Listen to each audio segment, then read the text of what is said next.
There's a sort of a philosophic concept that a sufficiently advanced civilization will be able to create a simulation. Yeah, maybe you've answered this before. A simulation. I've had so many simulation discussions, it's crazy. Okay, so because In fact, it got to the point where basically every conversation was the AI/simulation conversation. And my brother and I finally agreed that we would ban such conversations if we were ever in a hot tub. Okay. That was like... Title: Are we really living in a simulation? A lot of people like Elon Musk like to use statistics to say for the reason why if a simulated reality from a computer was possible, then statistically the likelihood of us being in base reality is very small. Now, looking at it from this perspective, it is true. And people like these guys use these sort of explanations as a sort of moral code or way for interpreting how reality operates. But in my opinion, it actually takes the focal point of a much higher frame of reference, which is what is the operating principles and functions of base reality. Forget about all the simulations for a second and let's go straight to base reality. Does the principles of thermodynamics still exist there? Is it still operating in duality? What are the rules? So you could describe this as base reality, as true reality, the original reality, Earth Prime as it's called in the DC comic book movie, Justice League Crisis on 2S, good movie. Are we really living in a simulation? Why I mention the importance of looking past and examining a perspective from statistics and one example of how to look at things, and instead going to true base reality, is because if you examine the principles of how true base reality does operate, then that changes the reference point for how you think about what is a simulation and what is not a simulation. One case being this: if you go to base reality or to the first original reality, if you look at that as how the Eastern do, as the universe is an origination of consciousness, and in that consciousness first, it didn't come from a computer, but it came from consciousness. The whole universe is consciousness. Now, let's say that consciousness gives a rising to everything, brings the fundamental, it creates nature, fundamentally brings everything, pervades every energy, creates every energy. Then if a race like humans ended up creating computers in some sort of silicon form, and then created a simulation, which once you're in the simulation functions very similar to the operating principles of so-called base reality, and then that simulation created another simulation, and again and again and again and again, that doesn't mean that simulation is fake or that it's not real, because the energy it was created from is still coming from that singular, all-pervading source from the original reality, which is consciousness. It shines through everything. But as humans, we like to separate and divide our minds when we hear things like computer simulation theory and base reality. We think they're two different things.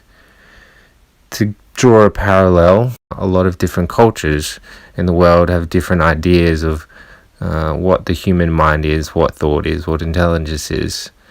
And I remember my brother giving me an example a long time ago that in many ancient cultures, they thought where thought was coming from, where everything started, where was from the heart. Many native cultures thought that. And then you look at the Japanese and they thought, okay, it's coming from the hara. It's coming from the lower belly. And then you look at some other cultures and they think it's coming from like the liver. And then you examine some other ones and they think it's coming from like the left part of your hip. And then only in the recent years, past few thousand years, have we thought that consciousness, or the focal point for where we're perceiving our reality, what that thing is, that perception tool, we have believed that that comes from our head. Which is why we're such a mind-based society today. And why our society is driven by so many things of this nature, mind-based nature. So I give that explanation or that example to provide a reality of there are certain true principles for how reality functions, but if you have a perception based on one particular lens, then that is going to ruin your interpretation. That interpretation is going to cloud and distort those true original remaining principles. And because in the Western world we're predominantly in the mind, because we believe that everything is originating sort of in our head, because our consciousness hasn't been able to go through our whole body, then we are going to fall into the illusion that something like a computer simulation is different to consciousness.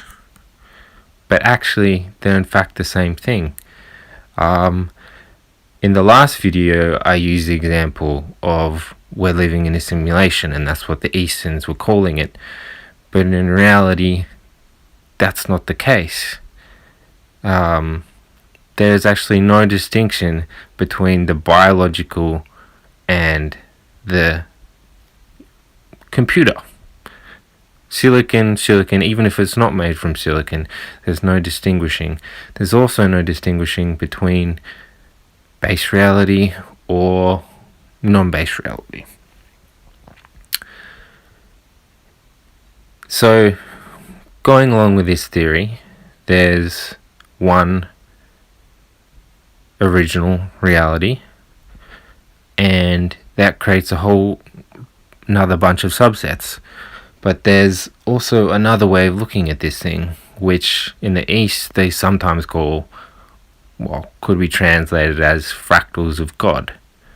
So instead of looking at it, there was one original thing and it created copies and copies and copies and copies and copies, that actually there is no center, or rather the center is everywhere, and that center is a fractal. One picture creates 3 more of its pictures, which creates 6 more of its pictures, which creates 9 more, so it keeps going on and on and on and on and on. So each fractal is a reflection of a higher fractal above it, and vice versa, and on and on and on and on and on. And each reality couldn't, or each fractal couldn't exist without the reality it's mirroring, and vice versa. So the parts can only exist with the whole, and the whole can only exist with the parts. Without each other, nothing could exist. So each fractal or each reality is just as important as the other, because they're all feeding into the big picture, and the big picture is all feeding into the little ones.